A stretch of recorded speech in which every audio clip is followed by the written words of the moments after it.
Yeah, woo, back here. Okay, guys, I have to concede the angel today had a point. I don't know which angel it was, but it was kind of an angelic presence. I know how that sounds, given on a channel where I also work with demons, but um, he pointed out, I grew up Roman Catholic. I don't make it a secret, and I wanted to be a priest. It's not allowed in the faith. I disagree with a lot of things.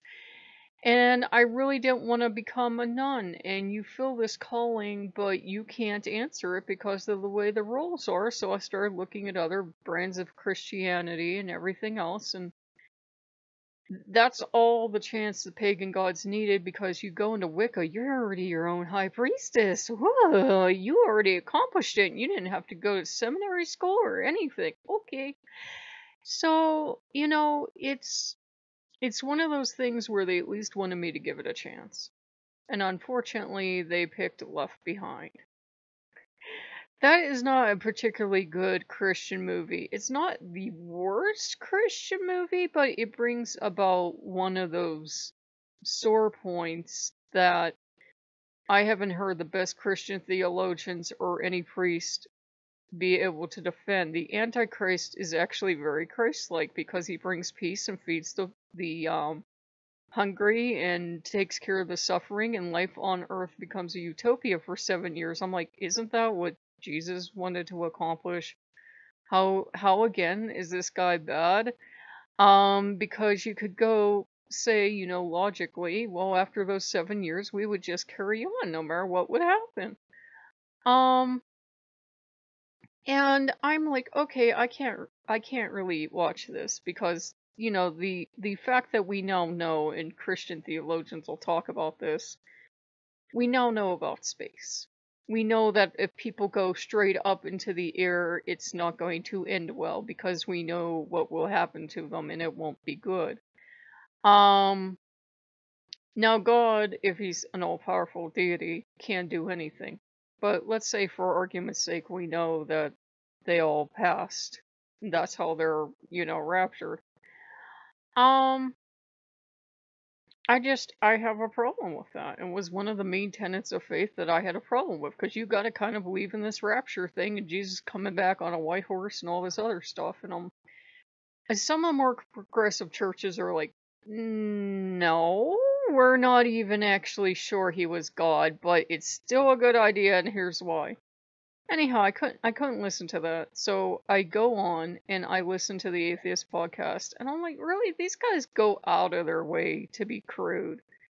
There's being crude for comedic effect, and there's being crude because you're still pissed off and angry. And there are a lot of reasons to be angry at the church, whatever church you grew up in, and there's a lot of reasons to be angry at the hypocrisy of people that claim to be Christians and yet they're terrible and they don't act the way you think Christians should act because this is how Christians should act. You know it because you grew up in the religion. They're not doing it and you're disappointed. Fine, be angry at that, but they're way too pissed off. It's like God personally did something to them at one time, and I'm like, God didn't do anything to me. It was a church I didn't like. So they went way too far. I mean, they just kicked the absolute snot out of this movie. And they had a few valid points, but you could never sit down and reason with these people. It's clear the fanatics in any religion or lack thereof are bad people. Because you can't reason with them. They claim they have logic like they own it.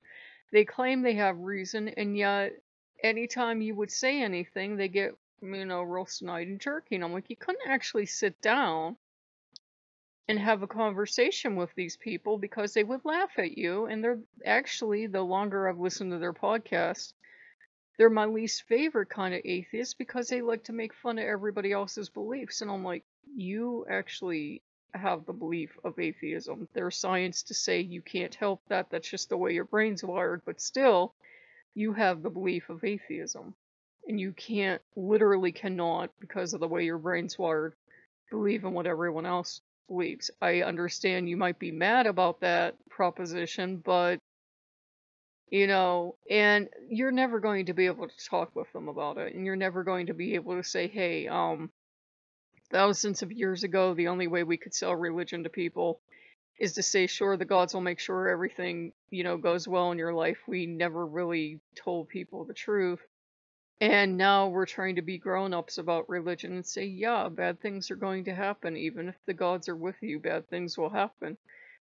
And it was kind of like, it made me wonder too why I picked out the pixel picture of, not the Annunciation, the birth?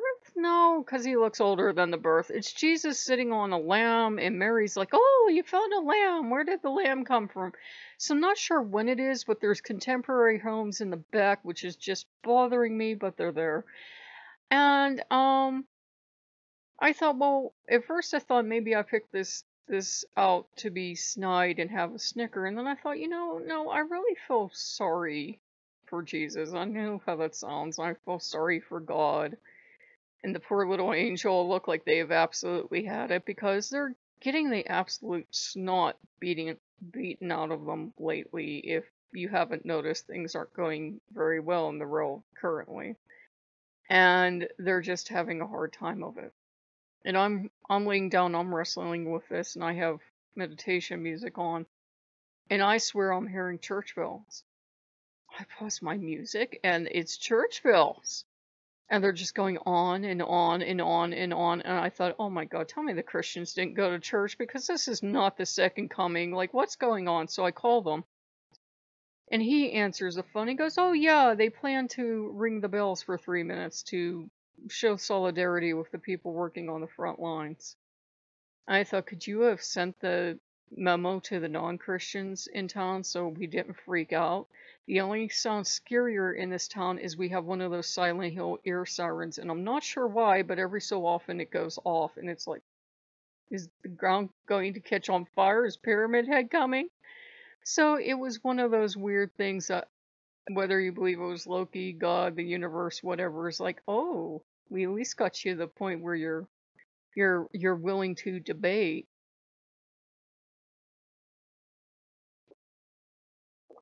And like I said, Christian movies they're an easy target. They're either too preachy or because they're going for their intended audience. Once people cross the line where even their entertainment has to be religious, yeah, you have to be a certain way for them. They're usually not well written. They're usually, it's very hard to write the movies well. And I thought, well, why? Well, in a secular movie or whatever, there's an interesting anthology sort of series, well, one video on horror. In the horror industry, it always used to be good versus evil. Now, it was limited to Christianity, unfortunately, but good always triumphed over evil. And then it started to take a shift, and evil would triumph. And now there's not even any question of there being good in the movie. There just isn't, except for a few rare exceptions. Good usually isn't even present in the movies. So I think that's what it is. We're so secular, and this is coming from someone that works with demons, we're so towards the other way that it's kind of hard to sit us down and say, okay, in this universe, God exists. And then we're already like, oh, no, that means churches exist. Oh, I hated church. You just sat there. But what kind of made me laugh was I thought of it. I was watching this one Atheist podcast. And they have their own churches now, where they have to go to keep their faith because, oh my God, seriously, what if somebody makes them believe, or they don't like not being invited to a place where they probably were saying unkind things about Jesus, and that just doesn't fly in any church. Maybe they'll be welcome there, but anywhere else, no. And I'm presuming they do collections in those churches. And I'm thinking, well, what's the difference between giving your money to a man you know that's going to take it and giving your money to a man you know that's going to use it to keep the lights on so you can go talk about God? I mean, there's really no difference. I'm not saying that the church hasn't had a horrible history, but so did paganism. We tend to go, Vikings were some of the worst people on the planet. We can't, say they weren't. All the armies of all the pagan nations were some of the most brutal armies on the planet. We can't say they weren't. So it's just we've been doing theological discussion, and Loki got kind of quiet, wandered away, and I think the angels are happy, and demons are like, wait, she'll go back to the Atheist Podcast, but they're a little too angry. And to the point of bad things happened in my life. They were connected to the church, but you know what? That happened to a lot of people, and what I had happen, it's not a contest. But what I had happen, I've made my peace with it. I'm like, either I can find God outside of a church if I would want to work with him, find Jesus or find angels or whatever, or I can't and I let it go. But I know church isn't for me, so I really don't have to, be up nights like some of these really angry atheists thinking of reasons why, the church is wrong, why the belief in God is wrong. You're arguing with a 2,000-year-old text. Very rarely do we take any of our religious stories literally. We have science now, and you have that awkward discussion with a god of, I hate to bring this up, but we have science, but I still believe you control the seas, and they just give you a nod, like, of course I do. And it's we're walking that line now. We're understanding we have faith, but you can still, you still have faith in a deity and know how the oceans and tides work. That the two aren't mutually exclusive. So it was a very weird day, but I think I'll be cutting the Atheist Podcast out right after I mention them, because they're a little too relentlessly angry, and they go a little too far out of their way to make questionable jokes. And it's like the same questionable poor taste joke every single episode, and I'm like, I'm not a fan now. I get they're angry, but it was said to Santana, and I think of it all the time. Somebody said to him once, I know you're angry, but why are you this fucking angry?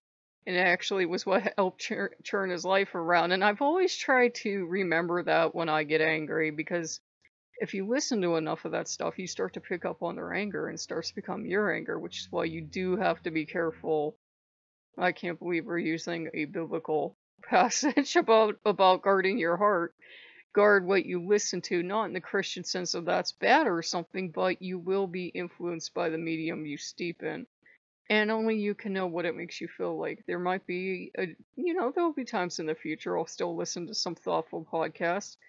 But the game of you're wrong, I'm always right, and here's why isn't fun to me anymore. It's like, this is boring. You couldn't actually have a debate with these guys. They're just right. That's it. They're right. And everybody else, including us, is wrong. I'm officially bored, and it's lost its charm. The being angry at the church part, sometimes it's fun, and if you grew up in a bad church, you know why. But other than that, it's like, you're picking on Jesus, like the one God that today has rebranded in his love, and his dad is love, and you're just being nasty and going out of your way. Eventually you have to let that baggage go at some point, or it'll drag you down. So I don't know why it felt timely to make a long rambly video about that, but that was actually what we did today. So if you guys like what you see, like, comment, and subscribe, and I will see you later. Bye bye.